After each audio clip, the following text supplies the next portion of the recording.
আমরা এর আগে সংখ্যা শিখছি না? এখানে একটা সংখ্যা লিখছি, ঠিক আছে? 2 4 4 2। এই সংখ্যাটা প্রত্যেকটা অঙ্কের স্থানীয় মান কত, মানে পজিশন ভ্যালু কত, ঠিক আছে?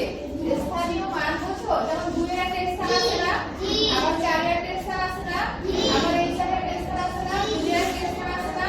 তাহলে এই স্থান অনুযায়ী এক একটা অঙ্কের মান কত সেটা আমরা শিখব, ঠিক আছে? এবং এটাকে বলা হয় কি স্থানীয় মান।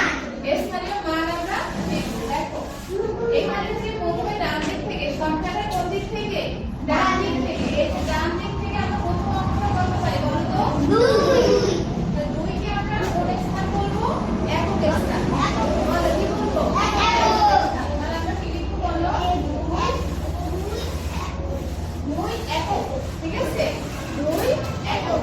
এখন এই 2 এককের মান হচ্ছে 2। মানে একক মানে কি? একটা সংখ্যা। তাহলে এই 2 হচ্ছে একটা সংখ্যা হিসেবে 2 একক বসবে, শুধু 2 সংখ্যাটা বসবে, ঠিক আছে? বলো 2 এর মান কি? শুধু 2। আচ্ছা, এরপর কত আছে বলো? 4। 4 কে আমরা স্থান হিসেবে বলবো 4 দশক। কি বলবো? 4 দশক। দেখো 4 দশক। এখন এইখানে যে দশক কথাটা আছে, দশক মানে বুঝছো? 10। বুঝছো? দশক মানে কি? 10। তাহলে 4 দশক মানে 4টা 10। বলো 4 দশক মানে কি? 4টা 10। তাহলে 4টা 10 যদি আমরা হিসাব করি তাহলে কত হয়? 40। Very good. তাহলে 4 দশক মানে কি? 40। এই 0 এই 4। 40 হয়েছে? জি।